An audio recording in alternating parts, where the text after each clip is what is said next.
It can't be that bad, oh, it can't be that bad, oh, it can't be that bad, oh, it can't be that bad, oh, it can't be that bad. Yeah. Okay, let's talk about the movie. It is Christmas time. The studio is semi-decorated. You're about to get some garland. It's about as decorated as it should be on the first week of December. Yeah, and slowly, we'll add more and more decorations. You have like a small little Santa behind you. Oh my God, I didn't even see that. It's terrifying. That is actually really, really scary. They can't see it. No, they can't see it. I don't think they can. It's just, he has a gun. He has a gun, 3 bottles of wine. He's going to fuck shit up. And a sled. Yeah. And you, behind yourself, have a lot of candy canes. I have candy canes made by Monica Duong. Oh, nice. Hit her up. I will put her link in the description. She's a local artist here in Benicia. And ASA, she's baby. making a lot of stuff. That's right. Art saves all. It is, I'm excited, dude. It's the holidays and you've been waiting for this, right? I have, and it's a good thing that I didn't kill myself yet. You were getting very close to it after Halloween. Oh, and yes. You were at the precipice of just like... Well, watching all those scary horror films, I was like, oh, it doesn't look that hard. Oh, and it was difficult, especially doing Hereditary. I was like, after most of those movies, they come back. So, there's always a sequel or some shit. So I should come back for my sequel. For Hereditary, no sequel. The worst ending ever. I was explaining to my family at Thanksgiving that Hereditary is the single scariest movie in my life. And they're like, well, what makes it so scary? And I explained to them, because they're older, it was, I was like, you know how you felt when Psycho first came out and just ruined horror movie? That's what this is for our generation. Like, it's just the absolute scariest thing you could ever think of. And then it's like a mystery until the very end. But, we're not talking about Halloween anymore. How dare you make me speak of such scary things in the month of December? I was trying to cheer you up because it's your Krampus favorite time of year. is maybe the only thing we could talk about in December. Yeah, Krampus is scary. I'm not a fan of Krampus. Watch Krampus. We could do that. I have a European dad. Okay. Since we're in December, I want to just talk about this real quick. And my dad's from the Netherlands. And in the Netherlands, Santa, or Saint Nick, as they call him, has a little partner, little like Igor. Oh, he's a sidekick? Yeah, it's called Swat the Pete. And he's what? A black man, not an African American. Like, he is covered in soot and is the color of darkness. And in fact, a lot of people are like, this is like a horrible racist caricature. It's blackface. But it's like, no. He's actually not black. He's actually Spanish. He's actually a Moor, which could still actually be pretty problematic. But he's the reason why Dutch kids put their shoes out outside. And he carries a stick and beats the bad kids and puts candy in the good kids' shoes. Wait, Dutch kids for Christmas, they put their shoes outside and waiting for, it's like basically their stockings. Yeah. So Swat the Pete is the guy that comes out when Saint Nick is too busy because he has to do too many runs? Well, Saint Nick is doing gifts. Swat the Pete is the one going down the chimney, covering himself in soot, and beating the children to death. This is terrifying. I hope this tradition... I love scary Christmas from Europe. Yeah, but because they still have like the pagan Christmas parts of it. You know what I mean? This is to scare the kids to be good kids so that like you don't get beat the shit out of by him. And in America, we have just like a really omnipotent pervert who just watches you while you sleep and knows when you're good and listens to every word you say. And actually, Santa disgusts me. I think if you look at it from that perspective, that's more of an internal issue. You can choose to be happy and just understand that there's a general spreading of cheer. General spreading? Yep. Well, I have something to talk about my therapist then because I have some major problems with Santa Claus. Bring that up. But it is the holiday season, y'all. Do.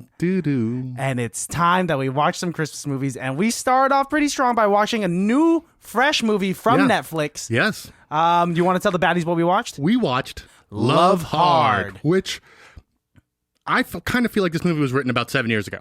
I could get that. I think that it was written right when dating apps became... or like when catfishing became a well-known thing. Yeah. Right? Because like I was watching, I was like, this kind of seems like it's not. It's very like modern because you can tell by the actors that they've picked and all the things that they've done. They're all very up-and-coming stars. But also like, before we get too far, because I don't want to make this episode sad at all, kind of like an underlying tone of racism throughout the whole movie? Or is it like expand on that, uglyism? Because like the whole idea was... Spoilers. The whole idea was like she thinks she's meeting this really beautiful man, white man, but then he ends up being like a small Asian man.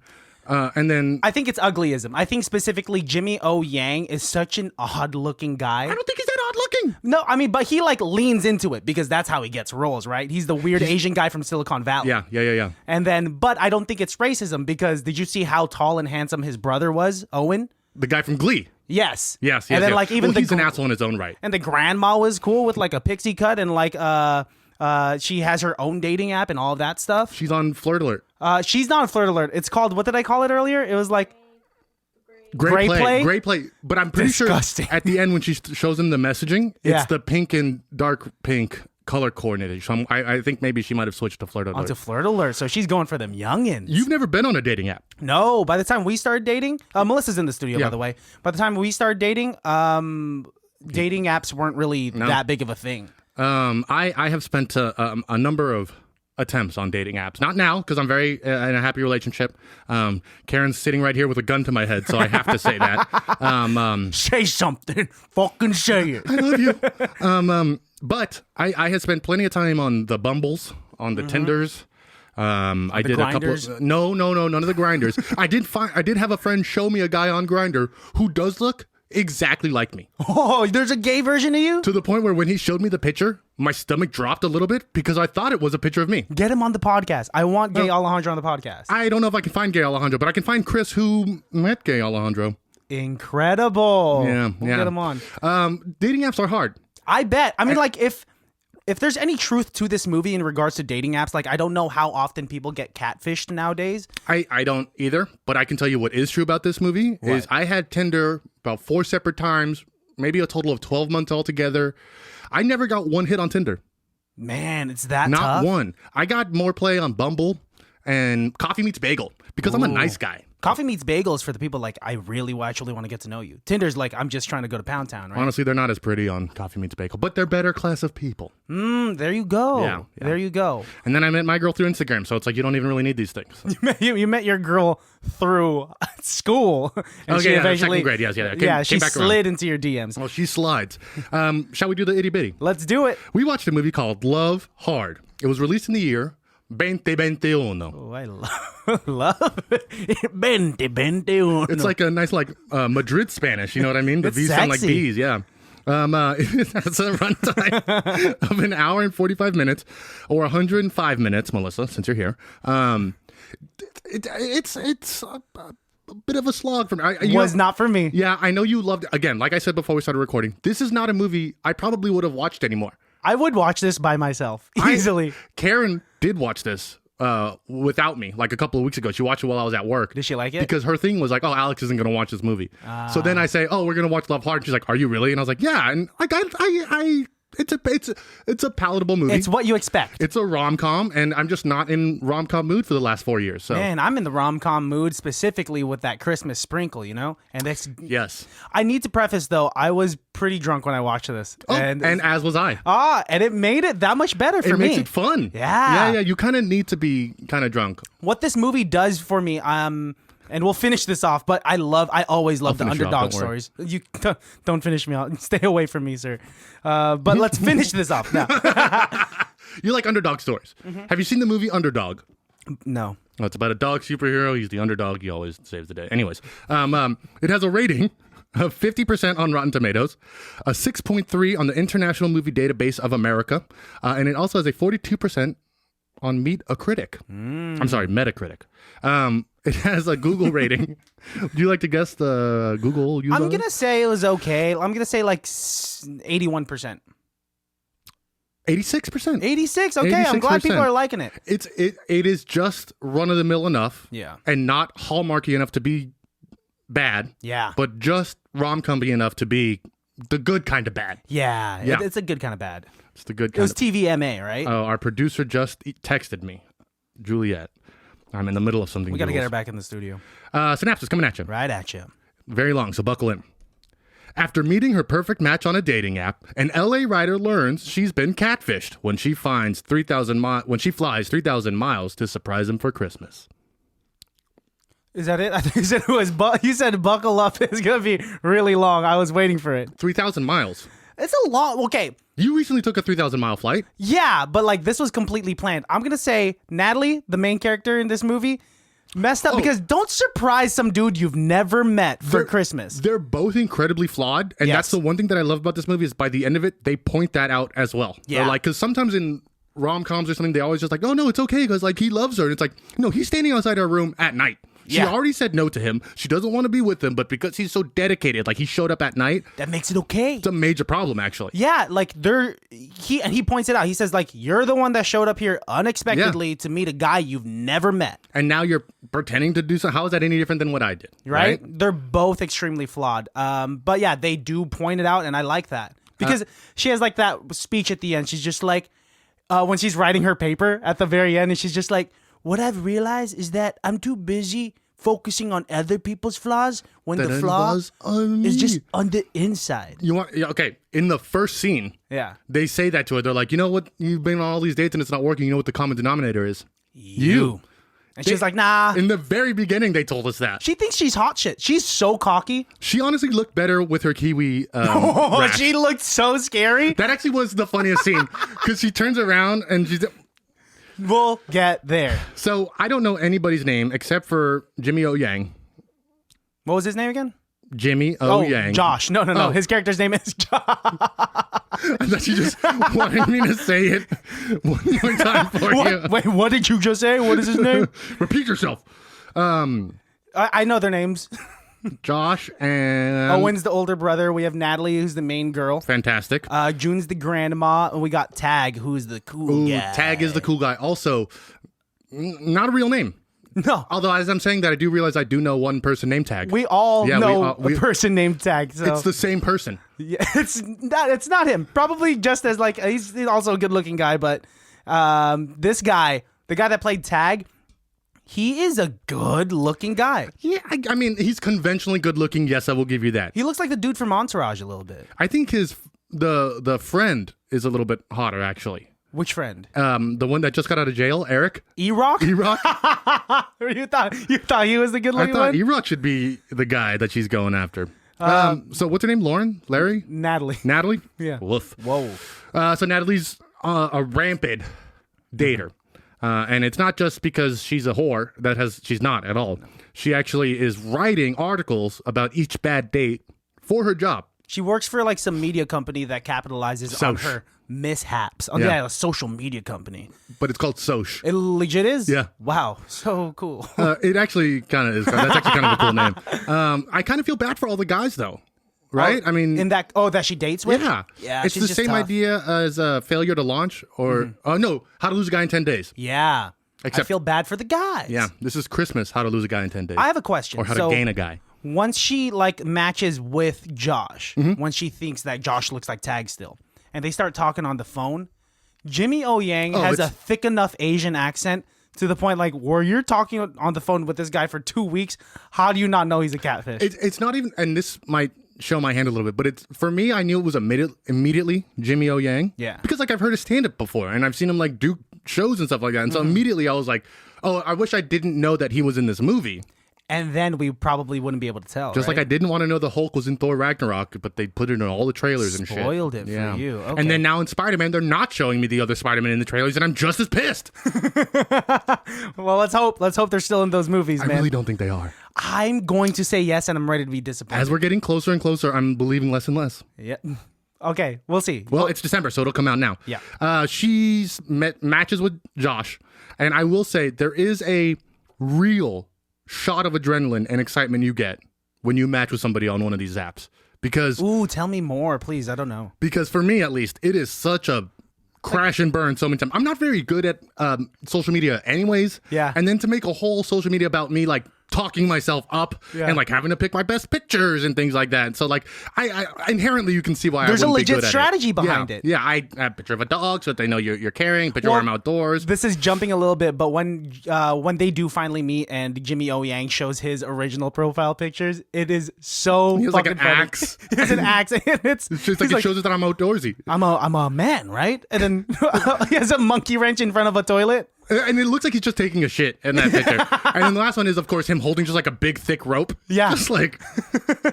He's just holding items is all it is. She sees that Josh, quote unquote Josh, loves all things outdoors, which I love how that came back. I don't remember any of the other stuff on his profile. No, I don't remember it either. But they connect on a lot of levels. They both agree that Die Hard is the best Christmas movie, which it comes up later. It's okay. I think they should... Remind me about the Die Hard thing later. Okay, I'll do that. They watch movies together. I mean, and again, we've talked about this in the past, and there's no reason to bring it up now, but I've been on long distance relationships. Those are all things you do. Watch movies, start at the same time, drink beer together, and just fall asleep on the phone. Just make it work. Yes. And then he is right, though. He's like, oh, I wish you were here for Christmas. That is just something you say. Like, like the fact that she flew out there is the biggest red flag of everything. It shows that you are completely irrational. Well, part of it is because she wants to prove like her boss wrong. I was just gonna say, and also like her boss is like, well, you need to give me a story. Yes. And then like her friend. Hang on, her bike riding, shake weight doing, scolding boss, who's like double shake weighting, and is like, yeah, I need a better story from you. Yeah, it's not that good. Yeah, he's so ridiculous. He's yeah. And again, shake weights. I think this movie is about 7 years old. That's pretty aged. I don't think anyone uses shake weights I don't think anymore. you can buy a shake weight anymore. Yeah, so he had that 7 years ago. Just sitting on it. Well, just holding He's it. crazy too because later on he also flies out. He's just like, I had to see the shit show for myself. Well, because he saw the announcement on Facebook. Okay, crazy. Okay, let's keep talking about the movie because it gets crazier. It's just one thing and another. It's like a comedy. It's like they just keep one-upping each other every single time. And then it does pick up when she finally gets to Lake Placid and it's like this shitty airport and she just shows up at the door. Luggage. Yeah. She loses her luggage. She goes and meets E-Rock. E-Rock's also the Uber and Lyft driver and luggage collector, and he's the everything in this. And also store. like a pot dealer there because he gives her like a big ass joint. Yeah, and he's like, give this to Josh. Tell him E-Rock says hi. Yep. Yeah, or something like that. And she's like, all right. And then she shows up at the door and she's like, I'm looking for Josh, and she's sitting down with the family, and it's the moment of truth. And this is where it was great. I think I was watching this with Melissa. She was still awake when we were watching this. And you see Jimmy O Yang walking in slow motion, and to watch her reaction. She's like closing her eyes, like, yeah, like, oh my God. It's gonna happen. And it's Jimmy O Yang. Like I said, a goofy looking motherfucker. Yes. You're really defensive over him. He is, but I am also a weird looking Asian on these dating apes. I'm into dating apes now. That's cool. Similar to dating apps, but a lot more fruit. So Jimmy O Yang shows up. He is not Josh. Yeah. She's devastated. Yes. And she does the one thing the most reasonable thing that anybody would do in this situation. She leaves, right? Goes to the closest bar. Yeah. Yes. And who should walk into the bar? Of course, Tag. Who she hasn't met yet, but is the man that Jimmy O Yang was using as his lure for the catfish. She's feeling real confident to the point and we hear when no, she's not. She's very nervous. Is she? Right? Because remember, she called her intern and she's like, I can't believe this happened. Oh my God, he's right here. What should I do? Should I go say it? And her intern is like, well, we both have jobs on the line, so you better get your fucking shit together. But she feels like confident to the point where she takes these 2 shots that she doesn't know has kiwi at the time. And then she's like, I'm going to do some sexy karaoke for this guy. And I don't know. I've been to many karaoke bars. No one is that aggressive. No one is standing up on your table, rubbing your friends' chests and backs. She's wearing a skirt and opens her legs multiple times. Yes. Yeah. You don't see anything, guys, so relax. But it's very suggestive. I would be offended and scared for her. Well, her face offended plenty of people. Her face looked swollen this big. Do you remember when Amanda Bynes would be in claymation? Yes, that's exactly what she looked like. She looked like ham on a Thanksgiving table that was partially touched. She looks like my toe. And so at first when she's singing, everybody's loving it because she's got her back turned to it. And then when she turns around, everybody's like, oh my God. Beautiful. And then Tag is like, guys, be respectful. She clearly has something wrong with her. And I thought that was the funniest line. Yo, when she's rubbing one of Tag's friends chests. He's about to vomit. He's like, I am a Christian. He says, and she gets up on the table and she's still shaking that thing. And she looks at the mirror and that's when she freaks out. The Tag's 2 friends. Mm-hmm. Did you hear their joke when we first introduced them? No, because it's one of my favorite jokes. What is it? He goes, hey man, I just met a guy I found a genie, and the genie gave me 2 wishes. He says, or 1 wish. He said, you can either have a bigger dick or have no memory. Yeah, that part. And the guy goes, well, which one did you pick? He goes, I can't remember. The most bro-y joke. And then so she... you know what I thought that was going to go? Because I thought it was going to be really predictable. I thought you'd be singing to the dude. I didn't expect the face thing at all. But Jimmy O Yang was standing right behind him. Mm-hmm. So I thought he was going to do the idiot thing of being like, oh, she's singing to me. And it was going to perpetuate more. Mm-hmm. But no, I actually like that. She runs out and he runs out after her and then saves her life, essentially. I like that they make Jimmy O Yang as easily... You can make him a goofy, stupid character, but they made him... It made us understand why he had to make a fake profile, right? I Obviously, mean, I went through the exact same thing he did, and I never made a fake profile. or like having like only 3 matches on Flirt Alert. Okay, honestly, the most I got matches on was on Bumble, and 3 of the 4 matches that I got were people that I already knew. Whoa. So I'm not good at these things. I mean, it's difficult, like especially for him. Pretty abrasive person too. Every time they introduce a new character that has to do with his life, it's showing us more and more why he went in that direction. He has this like 6'3" older brother that's extremely handsome with like a successful job and like an attractive wife that his parents love, right? They do. I don't believe anything that his brother says or does though. No, he's an asshole, man. Yeah, and also, why did he suddenly start liking Jimmy? Like, they don't explain that. Just like he hears the story from the boss, and then he gains everyone's respect by the end of the movie. Not mine. Yeah. I like that Jimmy O Yang brought her to not the nearest hospital after she had her freak accident. No. That's 30 minutes away. He brought her to a vet. and the vet was like, hey, hang out as long as you want. There's biscuits in the jar, so, you know. Biscuits in a jar under the tree, so you're all set to go. Also, do you have insurance? Is what they asked. She's just like, I don't. How do you feel about his candle making that we find out later? I really like it. I think he's making a mistake trying to double down on the men's business, because I don't think men don't buy candles because they don't like the smells. I think men don't buy candles. Yeah. I'm not trying to smell something that specific. I do. Actually, no. I don't think he should make it for the men, just like you said. But I do like the fact that he's making it as specific as, like, this is the smell of grandpa. And his grandpa specifically. Yeah. And so because your olfactory senses are so closely tied to your memories that like a whiff of like your old cologne can bring you back to the 10th grade. Every once in a while I still smell my high school girlfriend's perfume on a girl, and I'm like, whoa, I didn't know they still made that. And then just a rush of memories. It's wild. So there's something there. Like I was telling Melissa as we were watching, I was like, I'm like, if the dad cries right now, well, I will cry. When we first find out about the candles, he tells her that, like, oh, I don't tell my dad. And this is also when we first find out that he has a brother. Mm-hmm. He goes, I've never told my dad about this because him and my brother would make fun of me for it. But the way that his dad, like, picks up the candle, it's like, oh, no, you just have everybody so misunderstood. His brother for sure would make fun of him. But he had his dad so misunderstood, because when he does finally show his dad's like, thank God, because you suck at selling sports equipment. His dad is so sweet. His dad's awesome. His dad is great. His dad owns this like REI, basically. He owns All Things Outdoors. That's what it is. Which brings us back to his original profile when he says, I love all things outdoors. Yes. He not saying that he loves going out. He loves the store that his dad not owns. Lying. And they're all at the dinner table, and Natalie's just trying to figure out what's going on.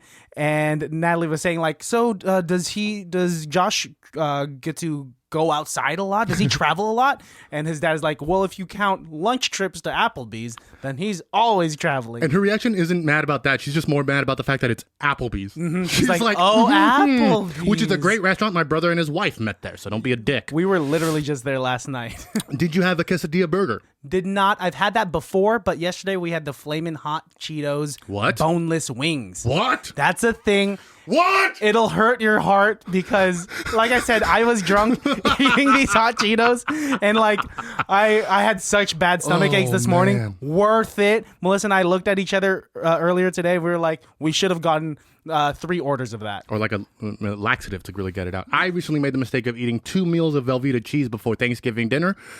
Just cheese? So it took me like, well, I mean, it was mac and cheese, but it was Velveeta cheese. And so I still haven't taken my Thanksgiving shit, and I'm actually really scared. You haven't yet? No, it's already Saturday. Oh, man. It's piling up in there. You realize that? I got a cork stuck.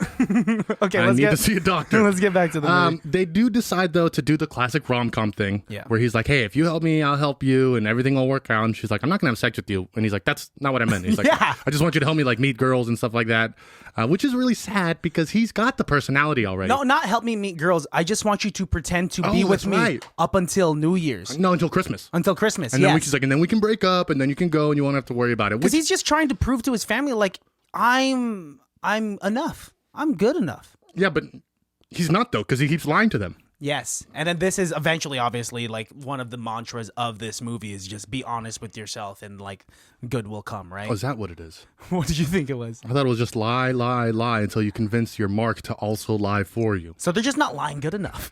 I could teach them a thing or two about lying. Got it. We got Never this movie on down. Cover your mouth every time. I do like that the small rom-com moments where she's noticing like how much he does know her and care for her. Oh, yeah. Yeah, he's just like, no, she's vegetarian. Well, because she makes the remark of like, you don't even know me. Like, I fell in love with somebody who's not you. Like, you don't even know me. And he's like, no, that was me. All those laughs, all those conversations, that personality. That's really what he should have doubled down on. He's like, you fell in love with my personality. You never saw me, touched me, or like, you liked who I was on the inside. So for you to come out here as incredibly shallow and say like, oh, you're not the guy for me. And it's like, you can't even. I know, but I do like that he wasn't trying to get her. He understood that he made a mistake and he was just like, okay, let's make this deal and then you could be on your way because I understand that catfishing you is fucked up. He wasn't trying to win her over ever. He was like, okay, I'll help you be with Tag, right? And I like that slowly, like when they... Okay, I want to talk about this part. When they start caroling is probably my least favorite part because it's Really? so overproduced. That's the only thing. Because they're lip singing. Yeah, they're basically... If whoever was doing the audio made it sound like they were actually singing outside and if it was like a little flawed, I would have been down. You know how the only reason usually I don't care because in movies they always pre-record the songs and stuff like that. But the only time that I noticed it was when the brother would turn around and say something. It was like at a whole different volume than his singing, and it wasn't like he was whispering. It was just like a different sound, a different recording, Completely different. So yes, I do kind of see It was that. like a studio. So like that was a little cringe for me when Owen and them were singing and the dad was doing like a solid bass. He was doing a good job actually. But no, Owen says he's off key. Oh, fucking asshole. That's your dad. Yeah, well. But when they start singing Baby It's Cold Outside. He does a great modern version of it. Yeah, like the fact that he's changed Baby It's Cold Outside from like a rapist trying to keep a woman in his house to a man trying to get a woman out of his house. Yeah, like, hey, he now made the woman kind of the rapist, actually. Yeah, the woman's staying around for too long. She's like, I really can't go. I have to stay. How about another drink? There's the door. Yeah. I called you an Uber. Yeah. It is lemon LaCroix. I'd put nothing in your drink. You're good to go, ma'am. Yeah. That was good. That was good stuff. And she really appreciated it because they bring that back from earlier because she's in the car with E-Rock who's driving her back home and it's playing Baby It's Cold Outside and she turns it off. She's just like, oh, that outdated 1930s rapey song. Well, and not only that, right at the height of her enjoying or liking or accepting Jimmy O Yang, Owen cannot stand that Jimmy's getting attention.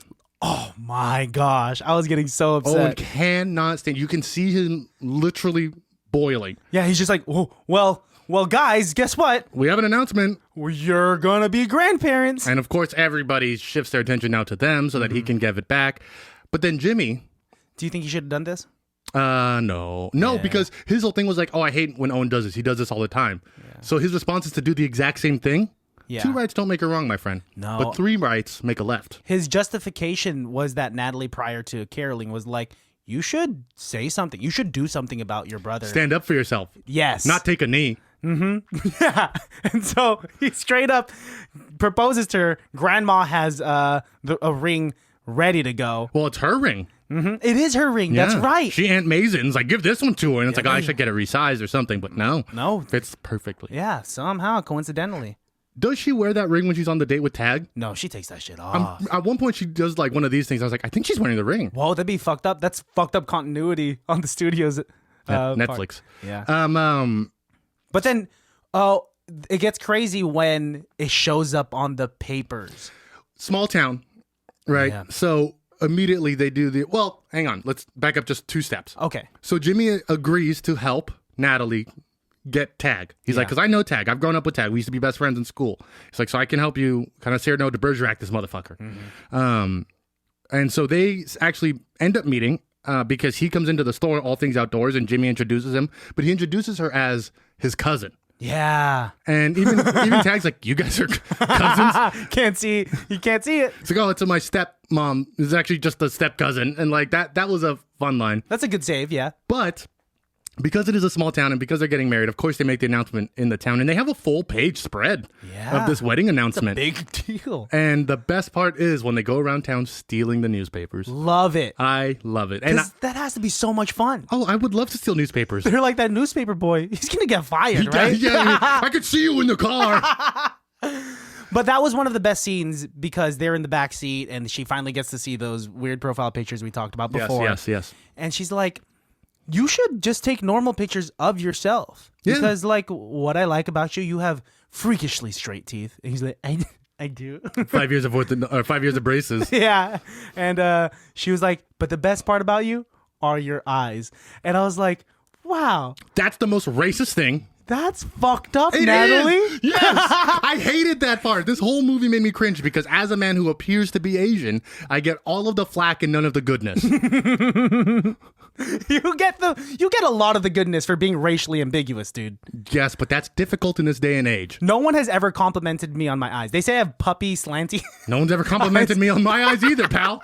I've been told that my eyelashes go down, which is, quote, very weird. I've had somebody tell me once that, like, I've never noticed how small and beady your eyes get.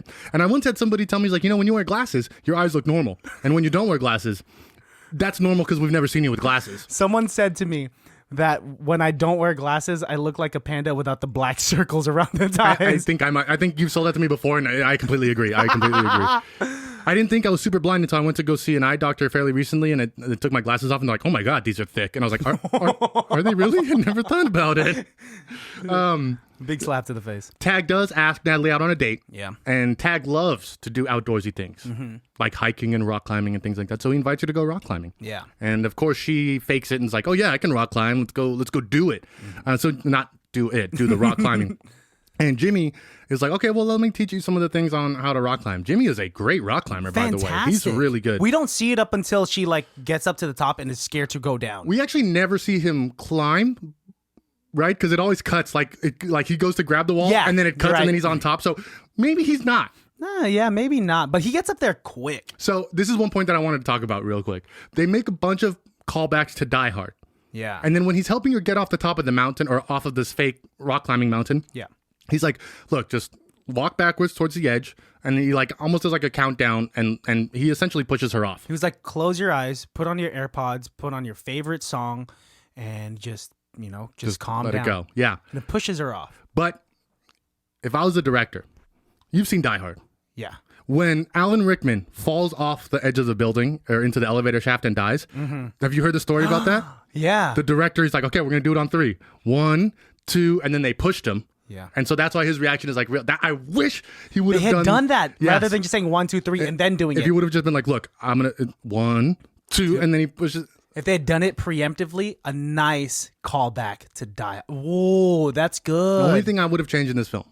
Real quick. And that would have been Jimmy. Real quick, I don't rock climb, but is that how you just rappel down? Like, is that a safe way? So. No, I was very confused. I've rock climbed very baseline, right? Because we had a rock climbing wall at our middle school, and I did learn how to do like the stuff because I was in the rock climbing club or whatever the fuck it was.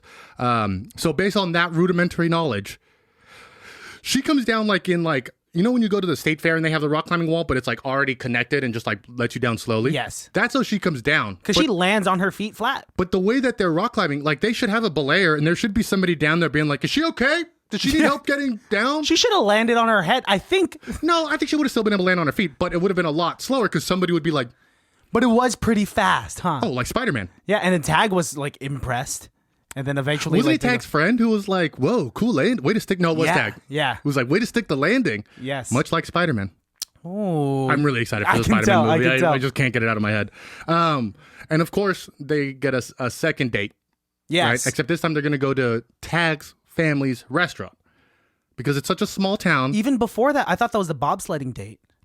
Right? Oh, that's right. And she's freaking out because they go on this like nice hike, which is chill for her. Which is bobsledding is a ridiculous thing to do on a date. However, you know why they're doing it? Why? Because Lake Placid was the place where they held the Winter Olympics in 88, I believe. So it's a big deal to do that. In Lake Placid it is. Nice. Because what else are you going to do with the bobsled tracks that you built for the Winter Olympics? Can't use them for anything else. It looked so scary. They were going fast. And that doesn't look like a thing I would want to do high either. Like she smokes a full joint before she goes on it. By herself. And she doesn't look like she smokes that much. So her tolerance is low. I'd be freaking the fuck out. And then she's just like, "I'm riding high." And then if I heard that, I'd be like, "Are you stoned?" You're fucked up, right? Like riding high is something you only say when Natalie, you're come smoking home. for the first time. Yeah, no one says that. Real quick, I was talking to my mom about, because my mom still doesn't understand marijuana. She was just like, "I don't want you smoking the drugs that make you go high." Like what? You're like, so only downers then? All right, Mom, only downers. Heroin and crack. She goes on that date. She survives the 2-man bobsled. I mean, that was just him showing off that he can drive a bobsled, I think so. right? I mean, I don't think Tag's a That bad wasn't his person. first time. He's not super cocky. I think he knows that he's good looking and good at things, but they're just not compatible.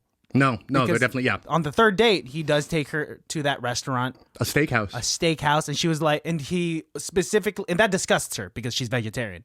He's like, I want a steak so rare I could. That a good vet couldn't bring it back to life. Exactly. Which is actually a great way to order that. I do like me a rare steak. That rare though, that's so scary. If it's good quality beef, I wouldn't mind. The rarer the better. But if I'm at Applebee's, You're not gonna get cook like it that. through, baby. Yeah, please, no They blood. don't even ask. They go please. pink or no pink.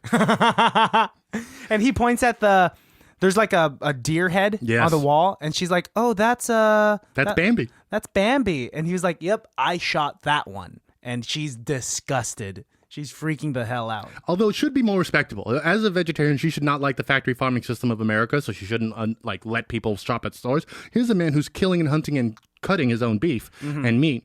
She should probably actually like that a little bit more. I think she's just A bitch. she just needs to be she needs to be honest with herself. She's Oh. still lying through Through and her through. teeth. Yeah. Yeah. Because even Jimmy O. Yang tells her, he's a real meat and potato kind of guy. And he wants his girl to be a meat and potatoes kind of guy. And she's like, well, then I'll eat the potatoes. Yep, no, girl, be Be who you are. grounded. Get a salad. Yes, get a salad. Straight up say, I'm pretty sure he'll be fine if you say from the get, like, yo, I'm a vegetarian. I'll get a salad. Yeah, why wouldn't she say that? Because she's not used to it. She just wants to do everything to get with Tag. Yeah, The things we do for the ones we love. that ain't love, dude. It's lust. Exactly. It's all just about looks. Looks. No, for them, for her. They do go on a date and he drives her home, Tag, and they have a nice little kiss in the car. And then she walks back in, and that's, I believe, where we find the scene about the candles. And wait, real quick, she hates the kiss because she could taste the meat on his lips. Oh, That's why she that's wasn't gross. digging it. Ugh. Yeah. Did he not drink anything after the meal or anything? Probably not. Probably He's doesn't like drink eating water. the leftovers in the car. Yes. And that's when we find out about the candles, how Jimmy makes candles Yeah. in his basement, and men scented candles. If you could make a candle that would be scented Ode of Christian, what are the things that would make that scent you? You just smell like my cologne, I guess. I was gonna say a little bit of your cologne, little bit. maybe some hair product, My a little deodorant. bit of hair product deodorant, I don't know what I smell without my body wash, without all that stuff. and then you know, like the secret scent, right? That they always sneak into the candles to make you like really not know what it is. Your secret scent? What would it be? Old fried oil. I get Because that. when you come out, because your mom cooks all the time, sometimes you get the cooking smell on you. Yeah. That would be my secret underlying smell just on your bleeds candle. into my skin, and I Yeah, get self-conscious. Like, do I smell like fish when I Yeah. go out? I smell like pasta. I get that. Yeah, she Yeah. gets a lot of carbs up in this thing. Yeah. But I was talking about myself. you would smell like pasta. I think I smell like pasta. I could believe that. Yeah. Yeah, not a bad smell. I don't know if there's a market for it, but I don't think there is. I'm glad that his dad, though, like later on, he's just so supportive of it. Of course, his dad would love the candle that smells like his dad, because the dad has a whole moment talking about the grandfather to Natalie, and like has a real close connection to his father, which is very evident. That was a nice scene. So when he does find the candle and smells, he's like, "Oh my god!" He's like, "This smells exactly like Grandpa."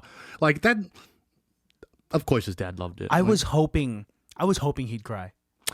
I was at the No. precipice of tears, and I was hoping his dad, and they would show. Old Asian men don't cry. I know, I've which is why it makes it so emotional never when seen an it old happen. Asian man cries once. It's a rare thing, making it that much more Old beautiful. Asian men cried once. It was when they lost the war, and then never again.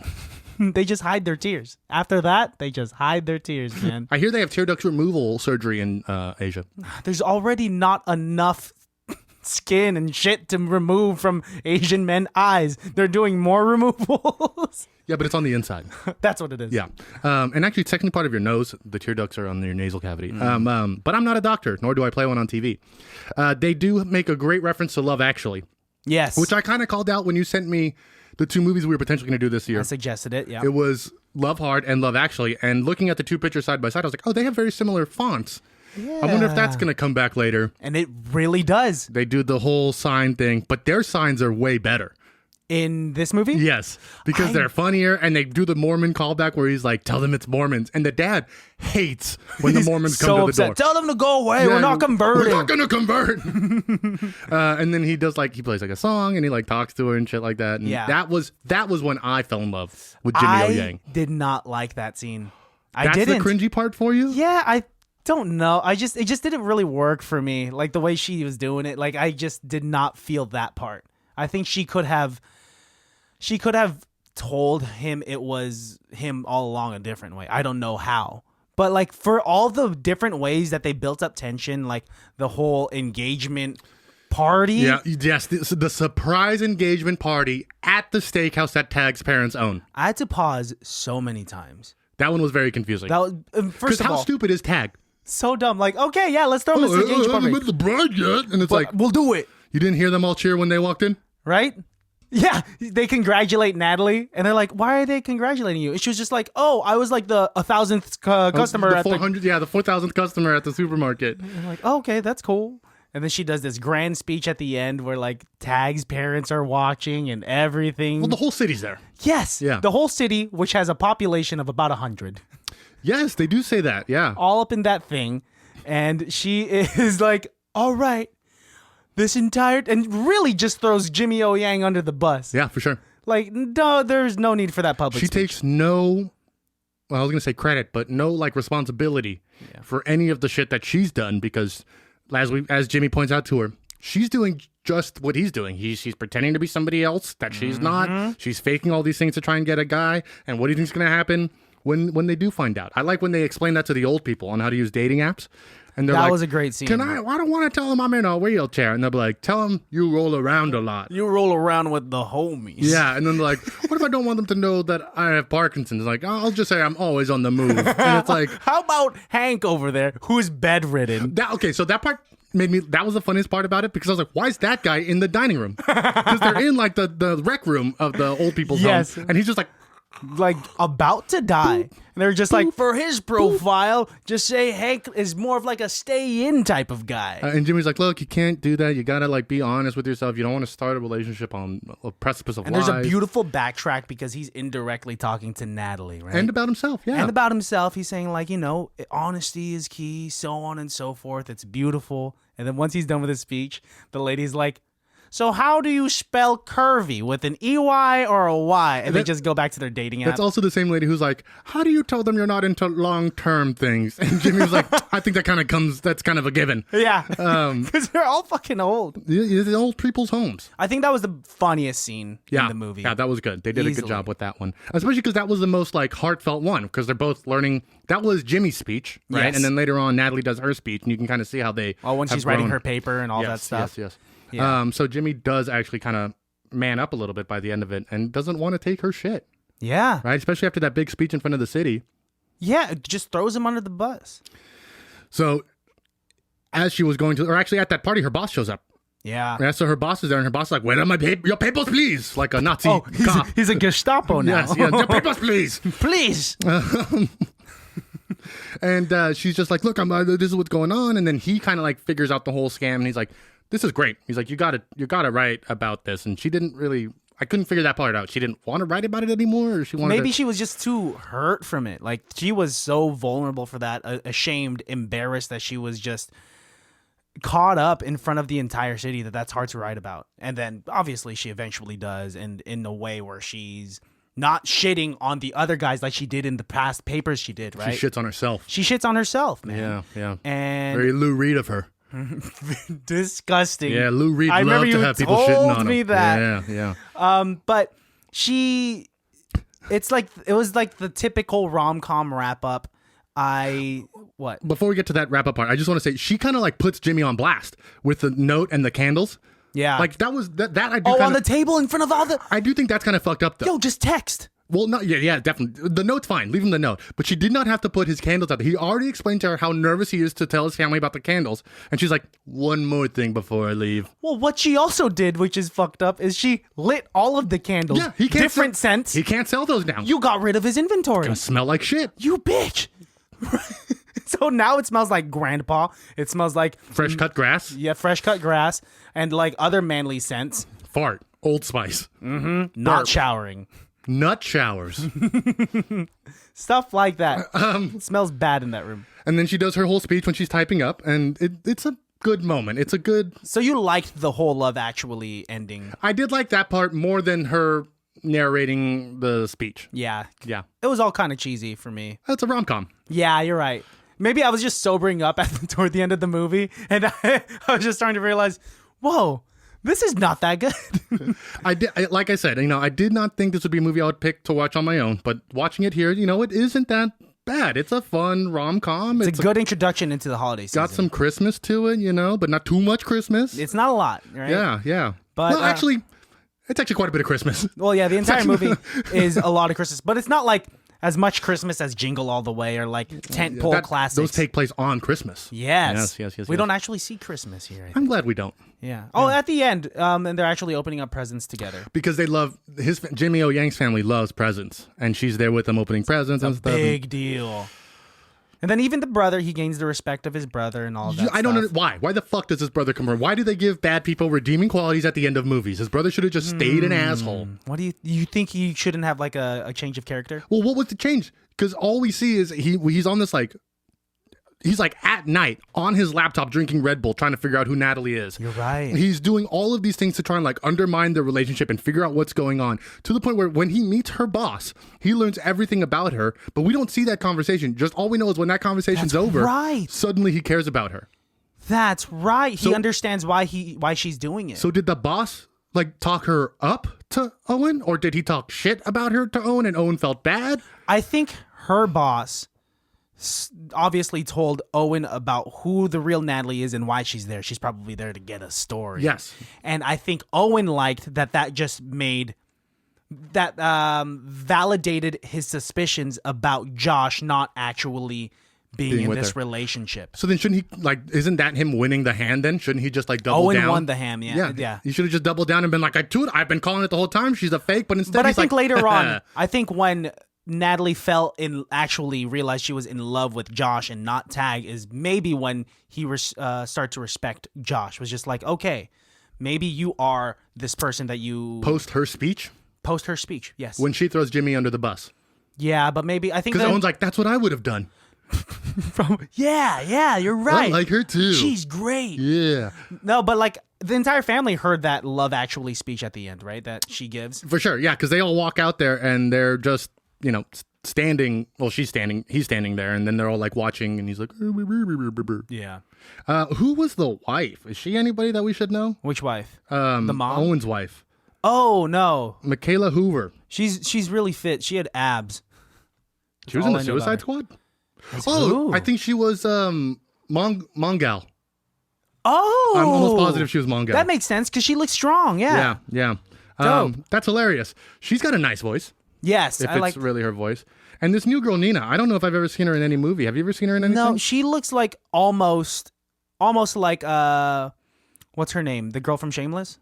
Yes, I thought that a lot. Like a slightly older, just a different shaped. Yeah, a Shameless Jennifer Garner mix. I could see that. Yeah. What's her name? Nina something? Nina Dobrev. While we're on it, who's your best person on set? You know what? I actually did think about this quite a bit. My answer is Germán Jimenez. Who's that? He's the director. Oh, I just gotta give the Latin props, man. You know what? He did a really good job. You know who produced this? Mick G. Which when I saw that credit, I was just like, he didn't. He wrote a blank check and walked away. He did something. He's slapping his name on it, right? That's it. Because there was no explosions. There was no birds flying. This there was is so no far fighting. away from The Babysitter or This Means War, right? Yeah. Or any of his other really intense action films that he does. I think the first Charlie's Angels was his. Oh, right. Yeah. I'm gonna give mine to Jimmy O Yang. Of course. Because I think it's very big for someone that is his typecast to land a leading role. It's getting more and more difficult. But his typecast isn't going to change because of this film. In fact, he may have just solidified it even more. Unless he does a Kumail Nanjiani, gets super ripped, and really becomes the look of a leading Asian man. Somehow. Yeah, but wouldn't that kind of defeat the whole thing that he's got going for him, which you said is kind of that funny-looking guy? Yeah, so it depends on what he leans into. Because Kumail wasn't a funny-looking guy. He was just funny. Yeah. And then he got buff, and now he's in the Marvel movies, but he's still doing funny guy roles. Yeah. I don't think they should be exclusive, right? I think that To be able to date other people. yeah, it should be an open relationship with you and your typecast. Sometimes I'm with you, sometimes I'm not, you know? I think that Jimmy O Yang was able to play like a grounded character where he didn't always have to be funny. No, and he wasn't always funny. He wasn't trying so hard to be funny the whole time, like a lot of rom-coms will make the jokey character into. Yeah. But you know, he did well with it. He was pretty real. Like the fact that he was able to give like these big speeches at the end, and like I actually cared for him as a character. Yeah. He did a pretty solid job. So he's my best person on set. What would you rate his acting abilities? For this, like on a scale of like in the spectrum of like where I put Leo and Daniel Day-Lewis too. That's the barometer. It's Leo on one side and Daniel Day-Lewis. So it's Leo and Daniel Day-Lewis. And then Larry the Cable Guy at the very end. Okay, well, first of all, Larry isn't his name. He's in character all the time. Yeah, that's right. That is true. So it would be Leo and Daniel Day-Lewis, Larry the Cable Guy right in the middle, where we kind of forget that he's a character and stuff. And then all the way on the end, the person who's not playing a character at all, Donald Trump, who's just like, that's just him. He can't fake it even a little bit. It is just such a strong personality. It comes out in every way. I would give him like a 6.5. So like a few steps above Larry the Cable Guy. Nice. How about you? That's a solid vote. Yeah, I would put him in the category of not yet, but like Ryan Reynolds characters. Because Ryan Reynolds pretty much plays the same character in all his films. Yeah. But it's funny and it's good, and I never get tired of it. True. I don't think I'll get tired of Jimmy Yang. Not yet. No, he's still pretty fresh, man. Like after Crazy Rich Asian, after Silicon Valley. Yeah. Fun fact, he wasn't even supposed to be a recurring character. I love it when that happens. But they liked him so much. They're like, oh, keep bringing him back. After that, he got more prominent in his stand-up and got cast in more things. Yep. Crazy Rich Asians really propelled his trajectory in his career. And good. now he's able to like...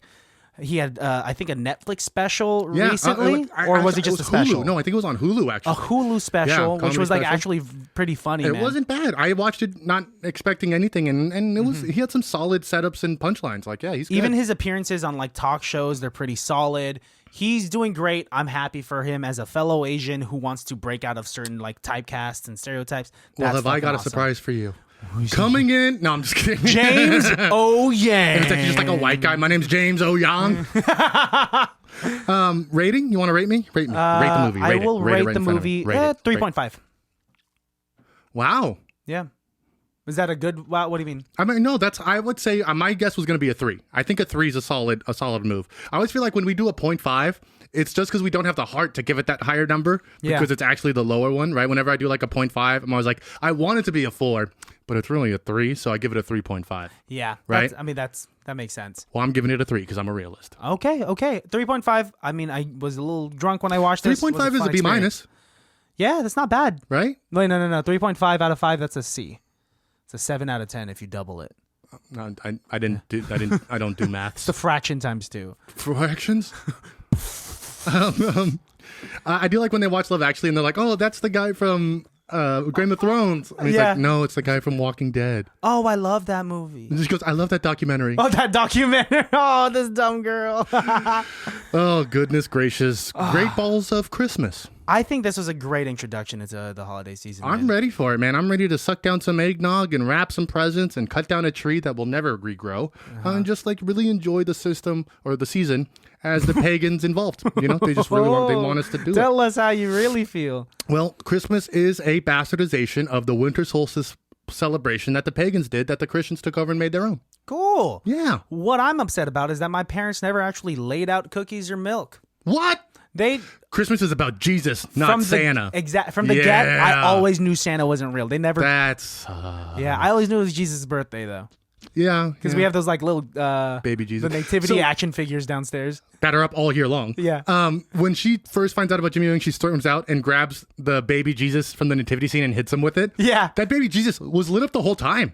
Whoa, Did you notice that? So like that, because usually in those like light up nativity scenes, like the baby Jesus has got a light up in him. Yeah. I don't know what the fuck I'm saying. But he was still lit when he picked it up. The whole time, man. She's holding this baby and it's lit, and it's just like, that baby's lit. Because it's holy. Ew, that baby Jesus was holy. Holy. I think of that Justin Bieber song. Oh, yeah. So what do you want for Christmas, pal? I don't know yet, man. You haven't told Santa? No. You gonna write him a letter? No. Have you been good this year? I think I've been naughty. You're gonna be put on the naughty list just for saying that. I've been naughty, Santa. Naughty. How about you? I would love for Christmas for Santa to let all the elves out and make their own decisions. Let them make their own lives. They need to figure it out. Like, they need to pull a Will Ferrell, be able to travel to New York. Yeah. Or what about that elf from Rudolph who wanted to be a dentist? Clearly, they don't all want to make shoes. Yeah. Or toys. Let them think for themselves. Freedom. That's what this movie's about, guys. Elf freedom. Mm-hmm. If you've watched Love Hard on Netflix, know that that's what it's about. The real underlining. Not about honesty. Not about being yourself. Nope. It's not about having an honest, true relationship with the person you love. It's the emancipation of all kind. elves. Yeah. Elfdom. Yes, elfdom. The kingdom of elfdom. We don't know what we're saying, baddies. No, we've actually lost it, and we're really bad at ending things. But this is the proper dismount, I believe, and it's time to get out of here. We love you, baddies. I also love you, but more than Christian, but a little bit less than Christian. That makes zero sense. I love you in a good way, and I always will. And we'll see you for the rest of the holiday season. Yeah, guys, check us out on ICBTB Podcast on Instagram. Yeah. Check out Christian on Instagram at Christian as Asmar. Yeah. Go to our website at icbtb.com. Those are, maybe spell it all. Maybe you don't know how to spell com. .com. Yes. And then send us an email, icbtbpodcast@yahoo.com. Send us your favorite Christmas movies. Yeah. Maybe even send us a Christmas present, gift cards, or like pictures of your feet. That's all stuff we would like. We'll take it. Big feet, small feet, hairy wide feet, clean feet, small feet, dirty feet, wide feet, pedicured feet.